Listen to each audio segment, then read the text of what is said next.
नमस्कार दोस्तों, आप सभी का स्वागत है। दोस्तों, आत्माओं को बुलाकर उनसे अपनी इच्छाओं को पूरी कराने की बातें आज से नहीं बल्कि बहुत पुराने समय से चर्चा में हैं। प्राचीन ग्रंथों में भी ऐसा उल्लेख मिलता है कि लोग मृत लोगों की आत्माओं को बुलाकर उन्हें अपने वश में करके या उन्हें प्रसन्न करके उनसे अपनी मनोकामनाएं पूरी करवाते हैं। आत्माओं को बुलाने और उन्हें प्रसन्न करने से बहुत सारे तरीके और मंत्र भी प्रयोग में लाए गए हैं। लेकिन जब जब बुराई आती है तो उसका अंत करने के लिए अच्छाई को जन्म लेना ही पड़ता है। जहां आत्मा होती है वहां भगवान भी अवश्य होते हैं।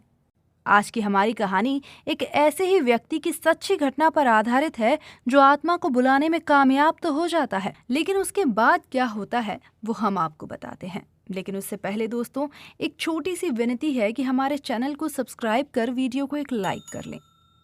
तो दोस्तों, मोहन नाम का एक गांव का लड़का था जो भूत प्रेतों में विश्वास रखता था। वो पढ़ा लिखा होने के बावजूद ऐसी चीजों में विश्वास करता था। इसीलिए उसके दोस्त यार अक्सर उसे समझाते रहते थे कि वो इस तरफ से ध्यान हटाकर अपनी पढ़ाई लिखाई पर जोर देगा तो करियर बन जाएगा, वरना जिंदगी भर पछताना पड़ेगा। मगर मोहन था कि किसी की बात को तवज्जो नहीं देता था। वो तो बस सबसे यही कहता था कि अगर किसी दिन वो किसी आत्मा को बुलाने और खुश करने में सफल हो जाएगा तो उसकी सारी मनोकामना बैठे बिठाए पूरी हो जाएंगी। इसीलिए उसके अधिकांश दोस्त उससे दूरी बनाने में ही अपनी भलाई समझते थे। मगर उसमें से उसका एक दोस्त ऐसा भी था जो किसी ऐसे तांत्रिक को जानता था जो मृत आत्माओं को बुलाने की पुरानी विधि और मंत्रों के बारे में अच्छा ज्ञान रखता था। मोहन के इसी दोस्त की कृपा से एक दिन उसकी मुलाकात इस तांत्रिक से हो गई और फिर मोहन उस तांत्रिक के पास आने जाने लगा। धीरे धीरे उस पर ऐसा जादू चढ़ा कि वो उस तांत्रिक का चेला ही बन गया और फिर उससे आत्मा सिद्धि के तरीके और मंत्रों का उससे ज्ञान लेने लगा। कुछ दिन तक वो किसी भी दोस्त को नजर नहीं आया और सबसे दूर रहकर उस तांत्रिक से आत्माओं को बुलाने के तरीके सीखता रहा। कुछ दिनों बाद जब वो सबके सामने आया तो खुद को एक बड़ा सुलझा हुआ तांत्रिक समझ रहा था और सबसे ये कह रहा था कि अब देखना कि वो आत्माओं को बुलाकर कैसे अपने काम निकलवाता है। सही माने तो उसे अपने आप पर बहुत ज्यादा घमंड हो गया था और उसे आत्माओं को बुलाकर उनसे अपने मन चाहे काम कराना अब आसान लगने लगा था। इसीलिए सबके समझाने के बाद भी वो नहीं माना। फिर जैसे अमावस की रात आई तो उसने अपना काम शुरू किया। वो काली अंधेरी रात में उठा और एक बबूल के सुनसान पेड़ के नीचे जा पहुंचा। वहां बैठकर कुछ मंत्र पढ़े और बबूल के पेड़ में एक लोटा पानी चढ़ाकर चुपचाप घर लौट आया। उसके बाद तो मोहन रोज रात को इस सुनसान बबूल के पेड़ के नीचे जाकर ये मंत्र पढ़ने लगा और बबूल में जल चढ़ाने का काम करने लगा। जब मोहन को ये करते हुए 10 दिन बीत गए तो सचमुच ही कमाल हो गया। वो जब भी रात को जाता तो उसे अपने आप सचमुच पास में ही आत्माओं का एहसास होने लगा था।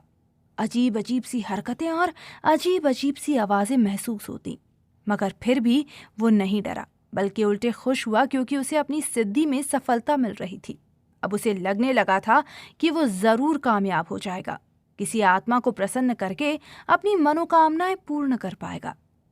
इस तरह उसने इस सब 41 दिन तक किया और फिर 41वें दिन जो घटना घटी उसे देखकर तो उसके रोंगटे ही खड़े हो गए।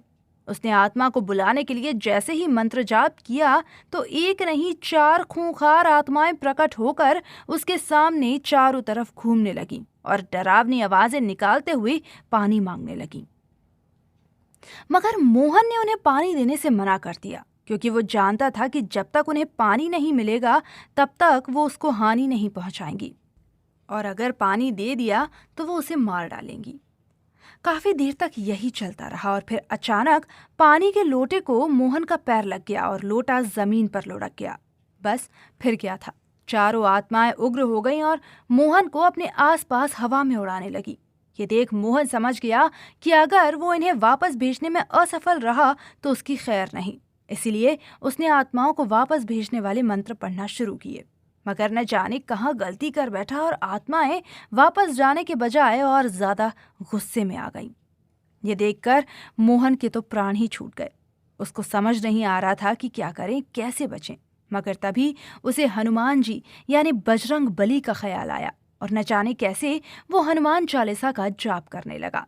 फिर जैसे ही उसने हनुमान चालीसा का जाप किया, हनुमान जी खुद वहां प्रकट हुए और उन्होंने मोहन की रक्षा की।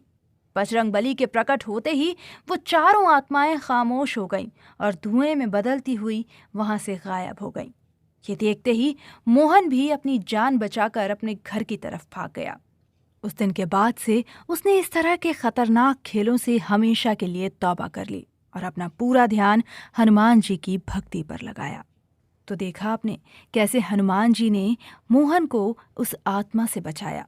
अगर आप भी हनुमान जी को मानते हैं तो कमेंट बॉक्स में जय श्री राम और जय हनुमान अवश्य लिखें।